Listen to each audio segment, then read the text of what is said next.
On the outskirts of the sleepy town of Ravenswood, a dense forest loomed, shrouded in mystery and shadow. Few dared to venture deep within its tangled depths, and those who did often spoke of eerie whispers carried by the wind and shadows that moved on their own. It was said that the forest held secrets, and some secrets were best left undisturbed. One chilly autumn evening, as the sun dipped below the horizon, casting an orange glow over the treetops, young Lily, a curious and adventurous girl of 11, ran through the streets of Ravenswood, clutching her favorite doll. The doll, named Bella, had been a gift from her grandmother, who had warned Lily never to take Bella into the woods. But children are often drawn to the forbidden, and Lily was no exception. "Lily, don't go too far," her mother called from the porch, her voice tinged with concern. But Lily, lost in her own world of imagination, barely heard her. She was playing a game of hide-and-seek with Bella, giggling as she darted between trees at the edge of the forest. As twilight deepened, Lily's laughter echoed through the trees, but soon it was replaced by an unsettling silence. The woods grew darker, and the air seemed to thicken with an ominous presence. Bella, once a comforting companion, now felt strangely cold in Lily's arms. Lily! Lily, where are you?" Her mother's voice rang out again, more urgent this time. Panic rose in her chest as the minutes ticked by with no sign of her daughter. Grabbing a flashlight, she raced towards the forest's edge, her heart pounding with dread.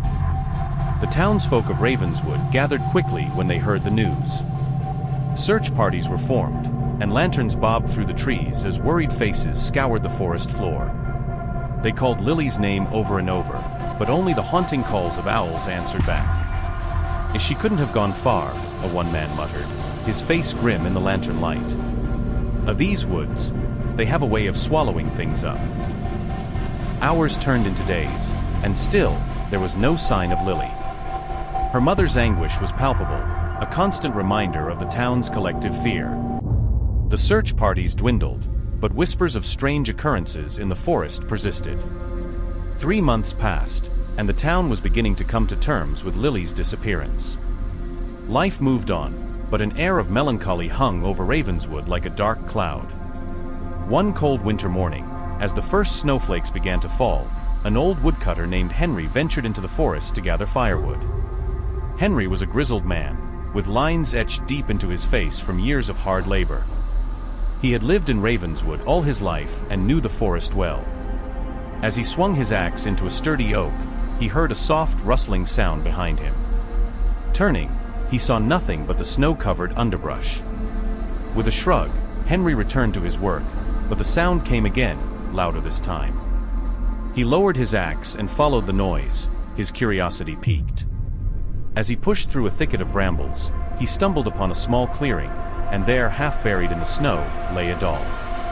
Henry's heart skipped a beat as he recognized the doll instantly. It was Bella, Lily's beloved companion.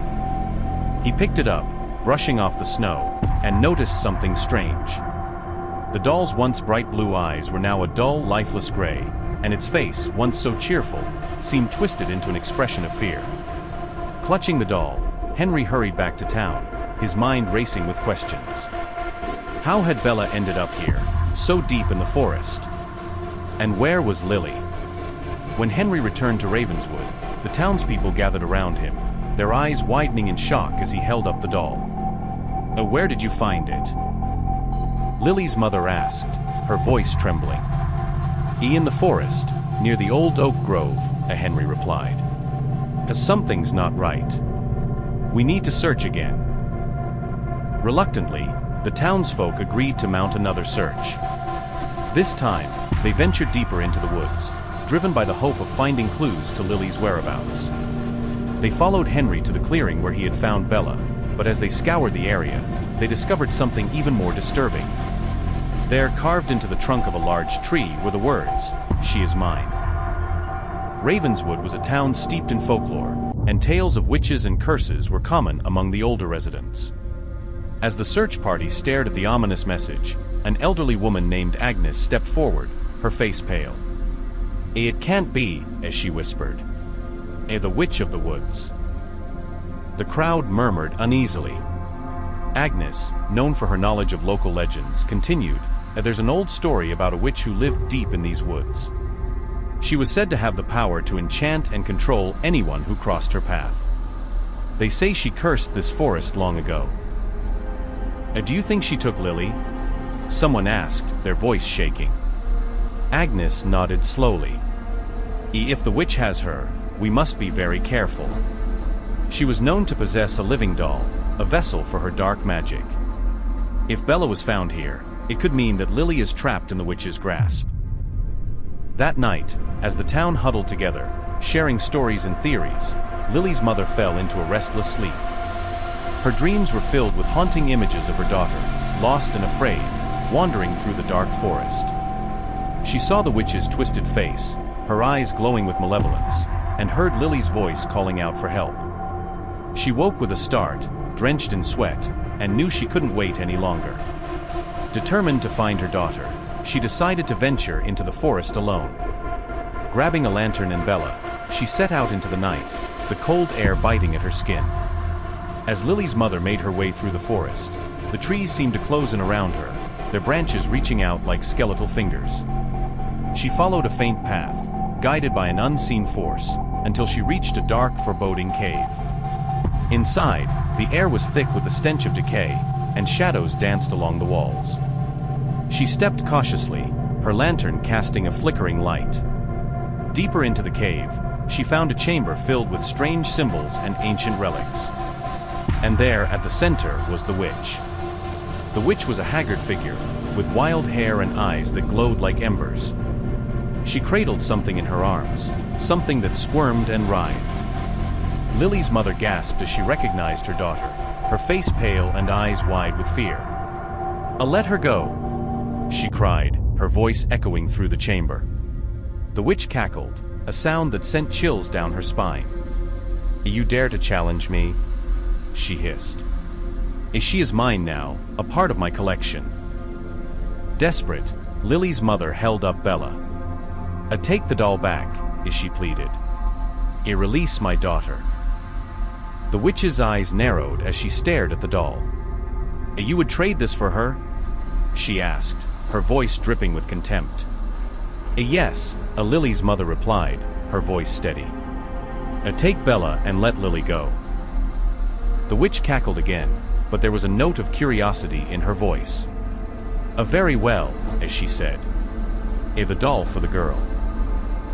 With a flick of her wrist, the witch released Lily, who stumbled into her mother's arms. Bella, now in the witch's grasp, seemed to shudder and come to life, its eyes glowing with a sinister light. "Leave this place and never return," the witch warned. "Or you will face my wrath." Clutching Lily tightly, her mother fled the cave, not daring to look back. They stumbled through the forest, guided by the faint light of the lantern, until they emerged into the safety of Ravenswood. The townsfolk rejoiced at their return, but the terror of the experience lingered in their hearts. Lily, though safe, was forever changed. She spoke little of what had happened, her eyes haunted by the memories of her time in the witch's lair. As the days turned into weeks, life in Ravenswood slowly returned to normal. But the legend of the witch and her living doll grew stronger, a constant reminder of the dangers that lurked in the forest. Bella, now in the witch's possession, was never seen again, but its story was passed down through generations. Lily's mother kept a close watch over her daughter, never letting her out of her sight. The bond between them grew stronger, forged in the fires of their harrowing ordeal. And though the forest still held its secrets, the people of Ravenswood learned to live with the knowledge that some mysteries were best left undisturbed.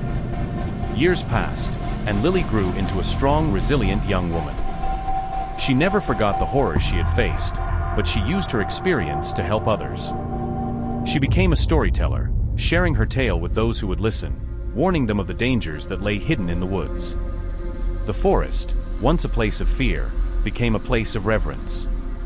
The townsfolk learned to respect its boundaries, and the witch's legend faded into the realm of myth. But Lily knew the truth, and she carried it with her always, a reminder of the darkness that could be overcome with courage and love. Deep in the heart of the forest, in the witch's lair, Bella sat on a pedestal, its eyes glowing faintly in the darkness. The witch, now a mere shadow of her former self, watched over her collection with a weary gaze. The living doll, a symbol of her power, remained a testament to the price of defying her. And as the years went by, the legend of the witch and her doll continued to echo through the trees, a whisper on the wind, a cautionary tale for those who dared to venture too far into the unknown.